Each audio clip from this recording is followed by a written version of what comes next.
barbaadamaa jira jechuudha. Tokkoffaan kan artist Haacaaluu irratti dhukaasuudhaan ajjeese Xilaayee Yaamii jedhama. Inni lammaffaa isa wajjin immoo kan as keessatti hirmaachaa ture Abdii Alamaayyoo jedhama. Inni sadaffaa yeroodhaaf to'annaa keenya jalan oolle Kabbada Gammachuu jedhama. Xilaayee fi Abdii to'annaa keenya jala oolchinee jirra. Kabbada Gammachuun immoo barbaadamaa jira. Kanaafuu uummanni keenya naannoo galaan jiru akkuma Xilaayee fi Abdii dabarsee nutti kenne ammas deebisee Kabbadas dabarseetoo akka nutti kennu bakka dhokatee barbaacha. Jimaata Adoolessi 31/2020 keessa jirra. Eid Mubaarak jechaan aga sanfoon waliin qe'ee nagumaayyuu. Eegee Hacaaluu Hundeessaa ajjeesaniin duubatti Finfinneetti waan hedduutti ta'e. Nama waan qe'ee isaatti ta'ee fi mana isaatti ta'e argi jedhe dubbifne. Itti gaafatamaa adda bilisummaa Oromoo obbo Daawud Ibsaa torbaan lamaaf mana ba'uu dhowwaanii jedhan kaane amma hojii deebi'eetiin hojii jiraa jedhu. Ameerikaan ji'a afuriin duubatti namni si bulchu filatte. Pireezidaanti Tiraamp filannoo Ameerikaa duratti isin jechuunsa addunyaatti mata dubbii ta'uu jirti. Filannoo kaduraaf duuba siisuu danda'a Koongireesii Ameerikaatti. Waan argamnu keessaa tokko nama otoo duunitti. Akka mooltan dhaggeeffattoota keenyaa oduu har'aa afaan namoo daandiiti. Magaalaa Dirree keessatti lakkoobsi namoota vaayirasii koronaan qabamanii baay'ee dabalee 450 ga'e. Lakkoobsi kun baqattootaaf godaantota Somaaliyaa irraa biyyatti deebi'aniif hidhamtoota aga tokko kan of keessaa qabu ta'uunis beekamee jira. Magaalaan Dirree dhukkubsatoota kana wallaanuuf jecha manneen barnootaa magaalattii keessaa yeroof gara hospitaala wallaansa dhukkubsatootaatti jijjiirtee jirti jedha Addis Chekkol Dirree. Muummichi ministeeraa Itoophiyaa Abiy Ahmed gidduu kana hoogganoota paartiilee mormitootaa waliin dhimmoota biyyaalessaa kan yeroo ammaa irratti mari'atanii jiran. Dhimmoonni mariif dhiyaatan waa'ee olaantummaa seeraa, waa'ee hidhaala gabbayaa, dhimma filannoo, dhimma marii fi waliigaltee biyyaalessaa ta'uunis beekamee jira. Dhimma kana ilaalchisuudhaan hirmaattota marichaa keessaa kanneen VOA'n haasofsiise Profeesar Bayyana Pheexroos, Profeesar Mararaa Guddinaa, Obbo Yeshwaa Sasaffaaf gama mootummaatiin immoo Obbo Nugusuu Xilaawun waa'ee mootummaan ookkara dhiyeenya kanaa wajjin haala wal qabateen hoogganoota dhaabota siyaasaa hidhaa jirurraa kan hafe dhimmoota maricha irratti ka'an irratti yaada wal fakkaataa qaban. Profeesar Mararaa Guddinaa hoogganoonni siyaasaa manneen hidhaatii hiikamanii marii waliigaltee biyyaalessaatti hirmaachuu qaban jechuu isaanii Mallaskaachoo ammaa Finfinneerraa gabaasee jira. Bulchiisa naannoo Benishaangul Gumuz aanaa Gubaa ganda Almahaal jedhamu keessa kanneen jiraatan dhalattoonni saba Amaaraa kaleessa haleellaan eenyummaa keenyatti xiyyeeffate nurratti geggeessamee jira jedhan. Kanneen VOA'n dubbise jiraattonni ganda sanaa kaleessa waaree jala gara sa'aatii 5tti humnoonni hidhatan utuu isaan qonnaarra jiranii haleellaa irratti raawwachuudhaaf ennaa dhufan fiiganii jalaa ba'uu isaanii qabeenyaan isaanii garuu guutummaatti barbadaa'uu dubbatan. Yeroo ammaa kanatti namoonni 2,000 ol ta'an sodaatanii naannoo sana gallakkisanii dhiyeessuu isaaniis dubbatanii jiru. Bulchiisa naannoo Benishaangul Gumuzitti hoogganaan biiroo bulchiisaaf nageenyaa obbo Abdulaziz Muhammad waa'ee dhimma kanaa gaafatamanii odeeffannoon isaan dhaqqabe tokkollee akka hin jirre dubbatan. Kan yeroo ammaa aanaa Gubaa keessatti argaman ittaanaa ajajaa humna poolisii addaa naannoo sanaa fi koomishina poolisii naannichaa telefoonaan argachuuf yaaliin goone milkoofne jette Asteer Misgaanaw Baahirdaar irraa. Bulchiisi naannoo Sidaamaa haaraan qaamota biyyattii jeequuf carraaqqii godhaniif carraaqqa hin kennineef mootummaa federaalaa waliin dhaabbachuudhaan nagaaf badhaadhinaaf akka hojjetu paartiin badhaadhinaa naannichaa ibsarra baaseen beeksisee jira jechuun Yoonaataan Zabriyoos hawaasaarraa gabaasee jira. Ganna kana sadarkaa biyyaalessaatti biqiltuulee biliyoona 5 dhaabuuf karoora baafame keessaa naannoon sun guyyaa tokkotti biqiltuulee miliyoona 11 dhaabuusaa fi hanga adoolessa 30 bara 2012tti biqiltuulee 200,015 ka dhaabu ta'uu itti gaafatamaan paartii badhaadhinaa naannoo Sidaamaa obbo Abrahaam Maarshaaloo dubbatanii jiran. Naannoon haaraan kun eega hundeessame as dargaggoota 145,000 carraa hojii banuuf karoorfachuu isaallee dubbate. 5 carraa hojii banuuf karoorfachuusaa ibsa ba'e sana keessatti eeramee jiraa jedha Yoonaataan Zabriyoos hawaasaarraa. Keeniyaan boor agayya tokko bara 2020 eegaltee balalii xayyaaraa idil addunyaa sababaa vaayirasii koronaatiin biyya isheerraa kuttee turte jalqabuuf jirti. Ministeerri kaabinee geejjiba biyyattii kaleessa ibsa kennaniin biyyattiin lammiilee biyyoota 11 qofa kasimachuuf jirtu ta'uu dubbatan. Kanneen keessaa tokko xayyaara daandii qilleensaa Itoophiyaa ta'uunis beekamee jira. Galmoo Daawwittuu Naayiroobii irraa gabaase. Baruu hagayya tokko bara 2020 kaasee Keeniyaan karra ishee ji'a 3 oliif cufaa ture balalii sarara xiyyaaraa addunyaaf saaquuf jetti. James Machaariyaa, ministeerri geejjibaa fi misooma magaalaa Keeniyaa, ibsa kaleessa kennaniin Keeniyaan lammiilee Itoophiyaa dabalatee lammiilee biyya alaa 11 callaaf gara biyya isheetti akka seenan eeyyamti jechuun dubbatan. These countries which I'm going to mention here will be the initial list from which we shall be allowing passengers to come from. Mr. Machaariyaan gulantaa biyyi isaanii Keeniyaan lammiilee biyyoottan biyya alaa 11 kan akka gara Keeniyaatti dhufan eeyyamteefis biyya isaaniitti tatamsa'inni koronaa jiru xiqqoo waan ta'eef jechuun ibsani. The protocol has therefore confirmed as follows. 1. All arriving passengers. Akkas jedhu Mr. Machaariyaan. Karaa deemtonni gara Keeniyaa dhufan kamuu wanti isaan hordofuu qaban tokkoffaa PCR kan jedhamu qorannoo dhibee koronaa irraa bilisa ta'uu isaanii agarsiisu qabaachuudha qabu. Lammii ho'i qaama isaanii digirii seentigireedii 37.5 gadi ta'uu qaba. Qufaa akkasumas mataa dhukkubbii fi mallattoo dhibee koronaa kaan irraa bilisa ta'uudha qabu. Waraqaan PCR isaanis bu'aa qorannoo ka'utu deemsa hin jalqabin dura sa'aatii 96 keessatti qorataman ta'uudha qaba jechuun dubbatu. It have been tested 96 hours before travel. Mr. Machaariyaan dabalanii eeyyamni amma lammiilee biyyoottan 11f kenname kun yeroo yerootti ilaalamee kan fooyya'uudha jedhu. Torbee amma keessa dabarre kana jalqaba irratti pirezidaantiin biyyattii Uhuruu Keeniyaattaa yoo ibsa kennan sababaaleen Keeniyaa balalii xiyyaaraa eeyyamamuuf jiru kanaaf dhaabbileen tajaajila geejjibaa xiyyaaraan kennan 5 eeyyama argachuu eeranii turan. Warra eerame kana keessaa dhaabbanni sarara daandii xiyyaaraa Itoophiyaa hin jiru. Sararri daandii Itoophiyaa gaanfa fi kibba giddugaleessaa Afrikaatti magaalaa giddugaleettii daldalaa fi investimentii kan jedhamtu Naayiroobiitti balalii xiyyaaraa idileetti qaba. Obbo Girmaa Moges naannochatti bakka bu'aan dhaabbatichaa sararri daandii xiyyaaraa Itoophiyaas eeyyama mootummaa Keeniyaa irraa argateera jedhu. ኢትዮጵያ አየር መንገድም ድጋሚ ናይሮቢ በቀን 4 ጊዜ እንዲበር ወደ ሞምባሳ ደግሞ በቀን 2 ጊዜ እንዲበር ፈቃድ ሰጥተውናል። akkas jedhu Obbo Girmaan. Sararri daandii xiyyaaraa Itoophiyaas gara Naayiroobii akkasumas Mombaasaatti bararuuf eeyyama argatee jira.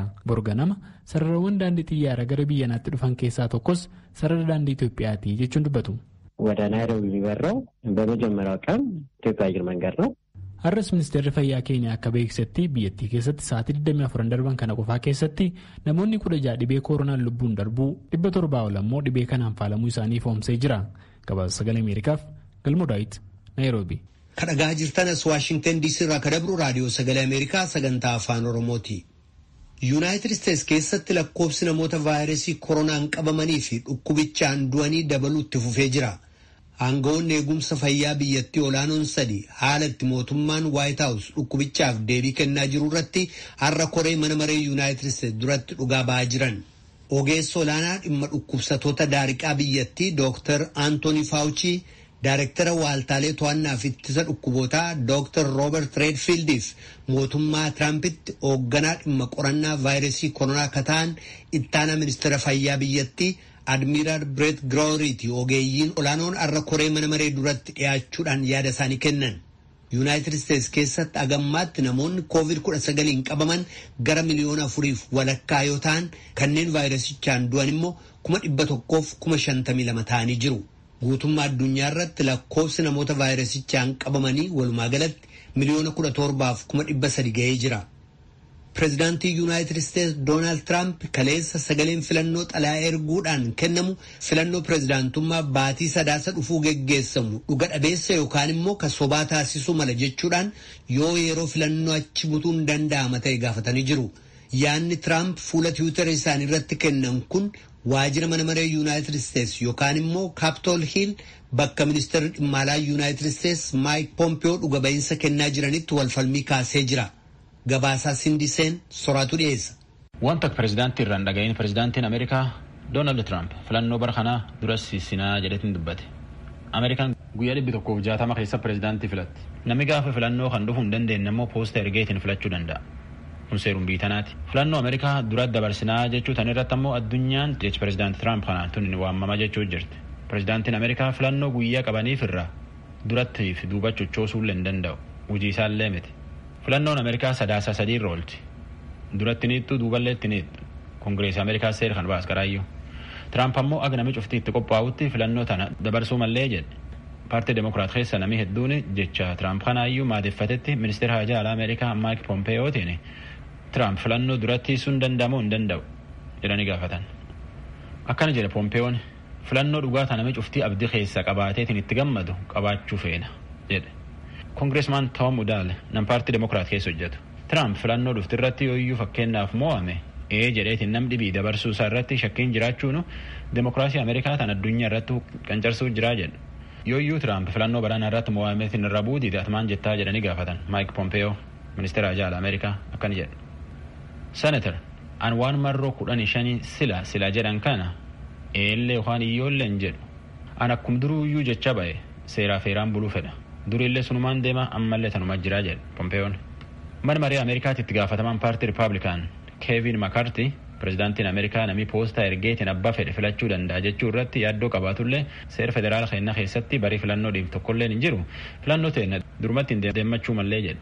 Ameerikaatti namni gaafa filannoo buufata filannoo dhufeetiin filachuu hin dandeenye poostaan ergeetiin filachuun woom jiraate seerum kanaan bulanillee. Akka bulchooti filannoo Ameerikaa jedhanitti poostaa erganiitiin filachuu irratti agammaatti rakkoo filannoo irratti fiduu dandeettiin argine. Ameerikaan guyyaa 160 keessatti abbaa feet filatte. Eega pirezidaantii Yuunaayitid Isteetsi Doonaald Tiraamp kaleessa biyya Jarmaniirra akkedaan baajataa jirutti qeeqanii fi aangawoonni raayyaa ittisaa Yuunaayitid Isteetsi akka loltoota Yuunaayitid Isteetsi Jarmanii keessa maadheffatanii jiran 12,000 baasan beeksisanii booda Yuunaayitid Isteetsi ammas humna waraanaa ishee dabalataan Jarmaniidhaa baasuudhaaf qophaa'aa jirti.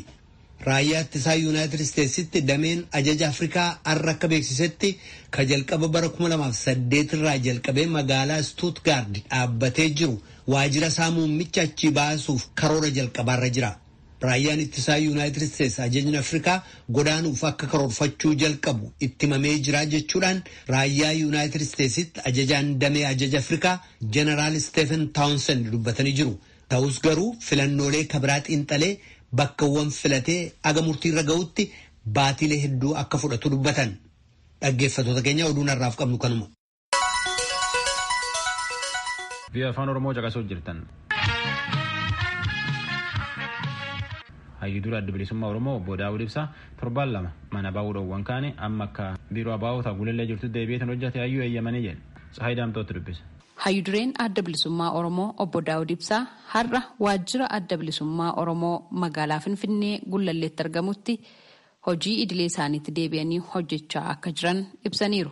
Akka hayyudureen kun jedhanitti manaa bahanii gara hojii akka deemaniif heeyyamni qaamoleedhuma kanaan dura akka isaan manaa hin baane dhorkan irraa akka kennameef dubbatani. Kaleessa warruma kanaan dura dhufee mana turuu qabdaa jedhanii samboo dammoo takka turanii namni mana kan bahin jedhaa turan sanumatu dhufee boorraa jalqabdee hojiidhaaf nageenya kee eeggataa bahuu dandeessaa socho'uu dandeessaa jedhanii nutis ni hordofnaa jedhanii egaa kanumarra dhaabbadheen deeme egaa nageenya keenyaa fi gaafatamaan warra nageenya eeguudha nuti waan nageenya keenya akkatti eeggannu biraa hin jiraatu sanumarra dhaabbadheen har'a ijoollee bira deeme gara waajjira namni keessatti hedduun ni turani hojiirra warri tura hojii seenan har'a isaan waliin ijoollee miseessatti gumii sabaas ni jiranii isaan kana wajjin waan ni taane egaa warra kaanii booristaan itti darbinan waa mallee hojjettee fi ijoolleen waa hojiirra rarra'eetu jira sanatu illee deebine. Tole obbo Daawud har'aa qabdanii gara waajjira keessanii deemtanii hojii hojjechuu ni dandeessu qaamolee isiniin jedhan kana eenyu akka ta'an beektaniittu? Akkan hubadheetti isaan kun huccuun isaanii kan warra federaalaati haa ta'uuti isaan kun akkan hubadheetti ijoolluma ajaja fudhattee dhaamsa fiddee dhaamsa geessuudha akkuma akka dhiyoo kana kanuma abaluu isaanii hin beeku garuu kanuma poolisii federaalaa akka uffatanidha. Humnoonni nageenyaa mootummaa naannoo mana jireenyaa keessanitti nageenya keessanii fi jechuudhaan akka isin eegaa ture kaaftaniittu humnoonni nageenyaa kun har'oo isin eegaa jiru moo eegumsi kun isinirraa ka'eera erga isin gara hojiitti har'a deebitanii? Hin argine egaa eegumsi kun takka duruu ni majira takka ni ka'aa kanuma keessa ammatti nootisiin goone xiqqoo bokkaa fi waan inni waan jiruuf baanee madeebine nuti. Torban lamaan darbeef hayyudureen adda bilisummaa Oromoo obbo Daawud Ibsaa akka manaa hin baane dhorgamuu isaanii hordofuudhaan Koreen giddugaleessaa adda bilisummaa Oromoo waltajjii waajjira dhaabichaatti gaggeessummaa itti aanaa hayyuduree adda bilisummaa Oromoo obbo Araarsoo Biqilaatiin gaggeessaniin murtoo adda addaa dabarsuun isaanii ni yaadatama. Dhimma waltajjii kanaa ilaalchisuudhaan obbo Daawud akkas jechuun ibsaniiru. Isa sana haasa'uu hin dandeenyu. Isaan wajjinis haa ta'u nutis haa ta'u maaliif dhaabni kun qaama seera ilaaluutu jira. Koree seeraaf to'annoo kan jedhu. Isaan kun ibsa baasaniiru. Qormaata gahaa fudhachuutti jirra. Kanaaf miseensonni hanga nuti murtii beeksisnutti hojii isaanii idilee guyyaa hojjechuutti akka itti fufan jedhanii ibsa baasaniiru. Nuti dirqama qabna kanaaf hojiirra oolchuu fi waan dhimma kana amma seera harka jira. Kanaaf isaan dirqamni kasaaniiti. Horatu isaan filee akkuma hooggana filee isaan kanas warra koree seeraaf to'annoos kormatu fileedha. Torbaan lamaan darbeef hayyudureen adda bilisummaa Oromoo obbo Daawud Ibsaa nageenya keessaniif jechuun humnoonni nageenyaa mootummaa mana jireenya isaaniitii akka hin baane dhorkuun mana keessa isaan tursiisuu ibsuun isaanii ni yaadatama. Uggurri mana keessaa akka isaan hin baane irratti taasisamee ture kaleessa jechuun adoolessa 23 bara 2012 akka lakkoofsa Itoophiyaatti galgalarraa eegalee akka irraa kaafame ibsuudhaan manaa bahanii hojiif gara waajjiraa deemuu akka danda'an humnootuma nageenyaa dura isaan dhorkeen itti himamuusaa ibsaniiru. Garuu ammas bilbilli isaanii torbaan tokkoon dura irraa cufame ammallee akka hin banamneef raadiyoo sagalee Ameerikaaf himaniiru. Gabaasa raadiyoo sagalee Ameerikaatiif Tsahaay Daamtoo Finfinneerraa.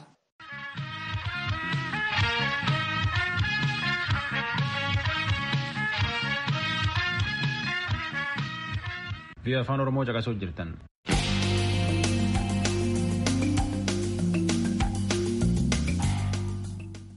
Egaa Hacaaluu Hundeessaa ajjeesaniin duubatti fuula hedduutti hedduutu ta'e. Warri Finfinneelleen rakkoo hedduu himate.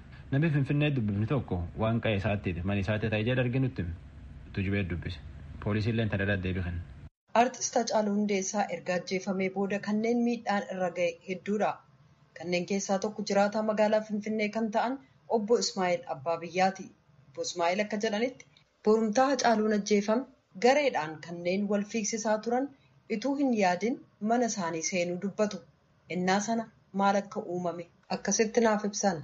Dachaanii sigaadhaan maali?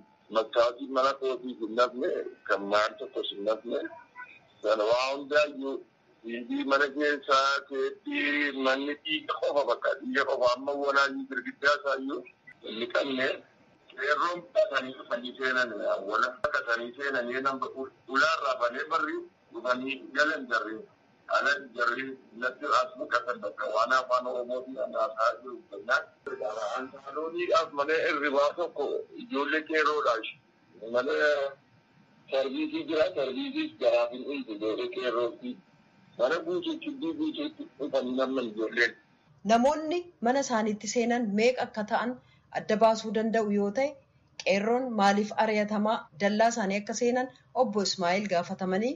Ijoollee akka dhibsanii waan akkasii kan keessa fakkaatu. Guutanii saaloonii guutamee iddoo dhaabbatamu. Turri jara afuuffin jaraayyuu nama guba fuula namaa guba. Yeroo sana keessatti dhaabbataan walakkaadhaan ijoollee koottisaa jara irraachisaa ture. Hundee kwaan ofii kooti yoo boo'icha biraa ijoolleen boorsii barbilibsii bakka kuugee dhagaan darbatamu ijoollee dukkate.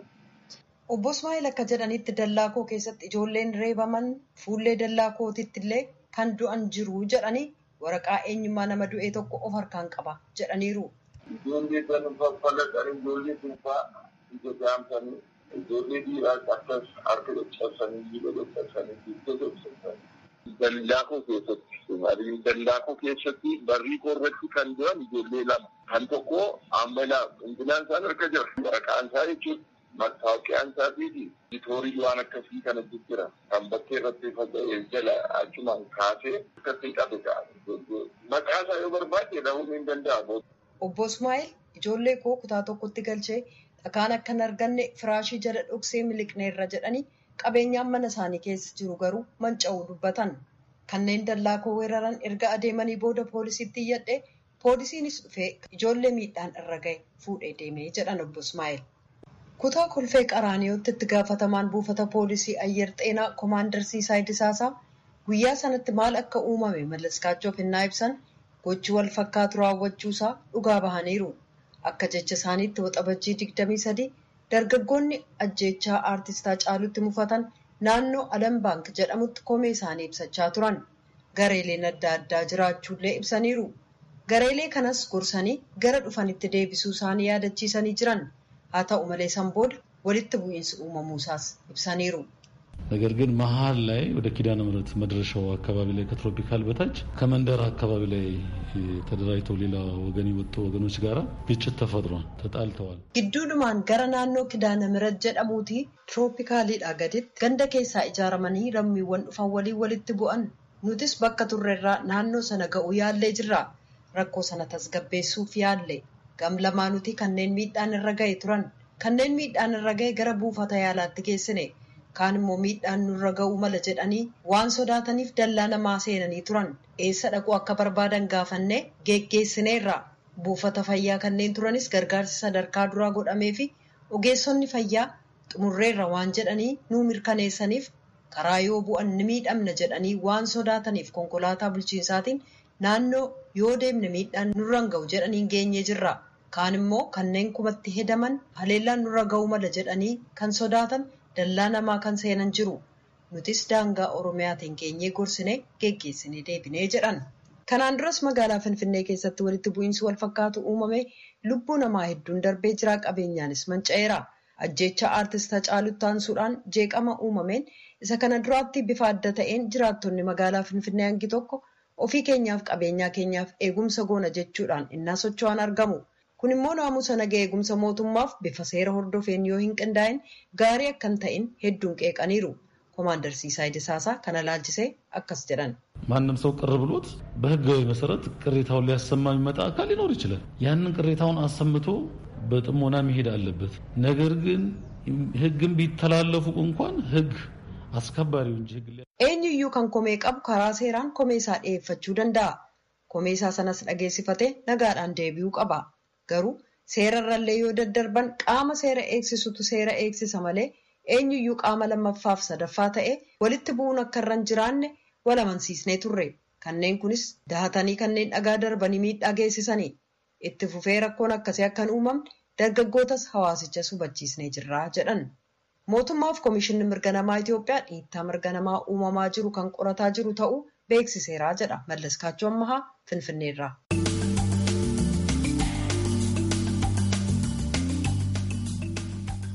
Via afaan Oromoo caqasuu jirtan.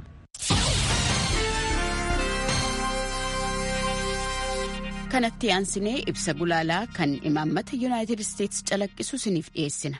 Uummati Afrikaa uffee saaraan gadii garmalee ariitiin lakkoofsa dabalaa guddataa jira. Afrikaanonni dhibbantaa 60 ta'an umriin isaanii waggaa 25 gadidha. Kana jechuun waggoota 10 dhufan keessatti uummattoota Afrikaa keessaa kan miiliyoonii 300 fi miiliyoonii 20 ta'an dargaggoota umurii waggaa 15 haga 24 ta'uu jechaadha. Humni kun irra jireessi hojii barbaada. Sana waan ta'eef fedhii kana guutuudhaaf Afrikaan waggoota 20 dhufaniif waggaatti carraa hojii haaraa miiliyoonii 18 uumuutu itti jira. Akkas yoo ta'edha kan Afrikaa badhaatuu taate arguun danda'amu. Sanaaf United States muddee bara 2018 eegalee guddinaa fi misooma Afrikaa saffisuu irratti kan xiyyeeffate imaammata Prosper Africa jedhamu ifa goote. Kaayyoon isaas daldala gama lameenii investmentii United States fi Afrikaa gidduutti haalaan akka dabaluu dandeessisuudha. USAID ittaanaa bulchaa damee Afrikaa Chris Meloni ni ibsu. We want to do that because that's where job creating, long-term, self-sustaining economic growth comes from. Sana gochuu kan barbaannee fi carraa hojii uumuun akkasumas guddinni dinagdee waariinsa qabu kan uumamuu danda'u haala kanaan waan ta'eef jedhan. Itti fufan Chris Meloni kaayyoo Prosper Africa innaa bal'inaan addeessan. So the first thing that Prosper Africa is doing is created a coordinated one-stop shop so that both African and U.S. investors. Wanni jalqabaa Prosper African hojjechuu eegale buufata tokko garuummoo qindaa'aa ta'e investoroonni United States fi Afrikaa iddoodhuma tokkotti waan barbaadan gaafachuun yookiin argachuu kan dandeessisu. Ani kanan qabaa Ani immoo carraa investimentii akkasiin qaba jechuudhaan yaada wal jijjiiruu kan dandeessisu darbee immoo mala fiixaan baasuu deeggaru akkamiin dha'uu dandeenya waltajjii jedhu uumuudha ture kan jedhan. Hagas salphaadha garuu immoo baay'ee barbaachisaadha jedhan Chris Meloni. Kaayyoon lammaffaa hariiroo daldalaa biyyoota Afrikaa fi United States gidduutti saffisuudha. Galma kanneen fiixaan baasuu fi embaasiiwwan United States Afrikaa keessa jiran tuuta yookiin garee dhimma kana fiixaan baasan ijaaruun seektara dhuunfaa biyyoota embaasiiwwan kun itti argamanii waliin dalagaa barbaachisu hojjechuun carraa biizinasaa adda baasuudha jedhan. Qabxiin sadaffaa Prosper Africa hojjetu waa'een daldalaaf investimentii Afrikaa ennaa ka'u hojii kanaaf akka tolutti haala barbaachisoo ta'an mijeessuudhaaf daran irratti hojjechuudha. Sana jechuun deeggarsa teeknikaa fi imaammataa gochuu akkasumas mootummoonnis ta'e hawaasni akka imaammanni kun fiixaan ba'u gahee isaanii akka ba'an yookiin akka deeggaran dandeessisuudha. Sun kaayyoo itti kaa'ame sana saffisuuf karaa salphisaatiin. Daldalli Afrikaa fi Ameerikaa gidduutti akka jajjabaatu ni dandeessisna jennee baay'ee abdanna jechuudhaan isa ittaanaan bulchaa USA damee Afrikaa Chris Meloni dubbatan tuqee ibsi gulaalaa har'aa yaada isaa xumureera. Kan kanaa olitti dhageessan ibsa gulaalaa kan imaammata United States calaqqisu ture. Biyya afaan Oromoo caqasuu jirtan Eid Mubaarak jecha manzuuma raayyaa abbaa machaa kan hir'isanii kenna. Tarratanumaa nagaa keessu nu bulaa boqonnaa dansa qabaadha. Sagantaa afaan Amaaraatti taana. Ansoraa lafeet. صلوات الله وسلام الله على نبيك وخير خلق الله صلوات الله وسلام الله على نبيك وخير خلق الله بسم الله جل قبدر الرحمن الرحيم رحمة مسار الحمد لله نعم ساندر قالت عيساتي كنو جنير الصلاة والسلام على أشرف الورى سيد العالمين جعل أنبياء والي وصحبه تابع تمره جرد مكرا فرقة الناجين على نبيك خير خلق الله فارون كيت ربي سنقلتي فدا يادك يسمن بقرقر سفدا أمري لا فاجبا ستن إرقدا شرين سجني عن ستن بقدا زنبيكو سرارا سيرك برباددا يا رب اغفر لنا ان كان انسكدا ملكي دنيا اخره انتم نبددا اهاجان كن يقدالا